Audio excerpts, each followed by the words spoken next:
Now we all know getting on camera can be terrifying, right? Like you think it's gonna go great and then the camera comes up and all the blood drains from your body and you forget all of your lines and you just completely freeze up. Trust me, I have definitely experienced this, and it's not until the past year that I have completely eliminated, well, 90% eliminated my fear of being on camera. I still get nervous from time to time, but for the most part, I have it down. And I want to share with you today what I have done to become more comfortable on camera. Now, the first one seems obvious, like practice makes perfect. Like, yes, you need to practice being on camera. That is one of the best ways to get better. You're not just gonna be perfect at something the first time you try. But the main thing is that you keep trying and you keep perfecting. Every time that you come on video, just perfect one thing, right? So look at your last video, critique it, and then come to the table the next time, which is one little thing that you can do better. Maybe that is, the angle that you're shooting at, or correcting your lighting, or maybe it's your delivery of your lines. Maybe it's removing saying and like. That's a big one that I see a lot. Maybe it's working on the inflection in your voice. There are so many different ways that we can improve the way we perform on video. So every time you make a video, just look at it, critique it, and try to fix one little thing, and eventually you'll be a pro. The next thing is to not script your videos. Now, I know a lot of people think this is crazy and there's no way that they can remember all the content that they need to share about, but having a general outline of what you want to share and what you want to talk about is the best way to perform on camera. You know your content that you're sharing, you know the information, so write an outline and then just go off the cuff. When we have it scripted and you're trying to read from a teleprompter, it is extremely difficult to make it sound like you're not reading from a script. You know your content, just have confidence and know that you can deliver it in a way that will sound really genuine and true to you if you just have an outline to go from. Use some relaxation techniques. Be sure to breathe. Like if you're feeling anxious or nervous about being on camera, take some deep breaths, take a drink of water. This always just helps me to relax and get into the moment. Okay, the next one is really important, and it's how you talk to yourself before you get on camera. Now, it's really easy to go down the negative path and beat yourself up and come into your filming session saying, I'm not good on camera. I hate the way I look on camera. Oh, I feel fat today. Oh, I'm having a bad hair day. Like all these things that are gonna hold you back and put more fear in you than anything, they're not really gonna serve you to get you performing well on camera. Take extra care that day to get ready. Get your hair professionally done if you need it, makeup as well. Whatever you need to do to feel your best, do it. Because the better you feel on the inside, the more that is going to convey on camera. I cannot stress to you enough how important the positive self-talk is here. If you pump yourself up before these videos, I guarantee it's going to be easier to get on camera. Just try to avoid any of that negative self-talk. Next up is to imagine that that camera is your best friend, your client, your spouse, whoever you need to visualize it being, that will help you to talk to the camera like it's an actual person. So by visualizing who you're speaking to, it helps you to feel like you're actually talking to a real person versus talking to just a camera.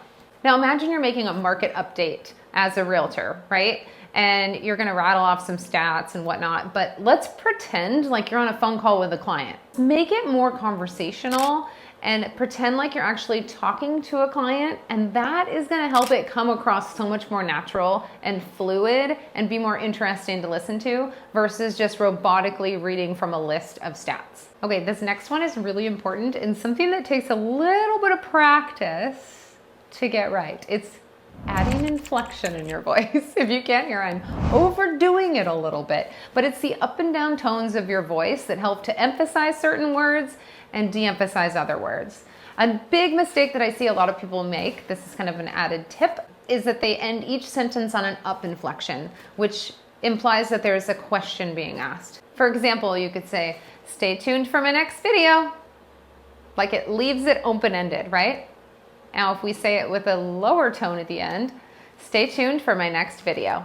It has a lot more impact, a lot more authority to it, and it's not showing so much of that insecurity and unsureness as the upward inflection. So watch your inflection, overemphasize things, and make things bigger than life. So start playing with the inflection in your voice, start overemphasizing things, and make it big and exciting and fun. You want to entertain your audience and have fun with them, not bore them to death with monotone content that really is boring and no one's gonna want to listen to me because I sound like this. Okay, you get the point.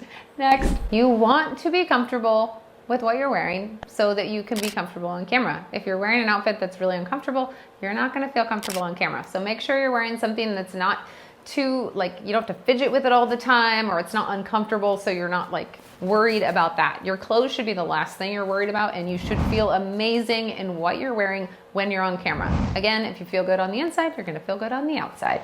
Build rapport with your photographer or videographer. The person on the other side of the camera, if you're not comfortable with them or they're making you feel uncomfortable, it's going to make this so difficult. Make sure that whoever you're working with is your cheerleader, is there to help you shine and to make you feel comfortable. Building rapport and a relationship with the person behind the camera can create a more relaxing environment for you in front of the camera, making it an overall more enjoyable experience. And the next one, take breaks. If you are starting to get frustrated or you're just feeling tired or fatigued, take breaks. Take a lunch break, take a water break, go walk around the block. Sit down and just zen out for a minute. Sometimes we really just need to take a minute to relax. Like, this takes a lot of energy and a lot of effort to be on camera. So just know that, and know that even if you've only been filming for 30 minutes, if you feel like you need a break, just don't be afraid to take it. And the last one, and the most important, I think, is for you to be yourself. People have heard a lot of the stories that we're telling on social media or on YouTube, right? Like, I feel like everybody kind of reteaches some of the same stuff, but everybody teaches it differently and adds their own stories and their own spin on their own content. So it's so important to just be yourself and be proud of who you are. Incorporate in some of your quirks and weirdness that kind of makes you you. And remember that that's why people love you, is because you are unique and you are you. I hope these tips helped you out to get comfortable on camera. If you want to learn a few little tips and tricks on how to get started on camera, watch my next video.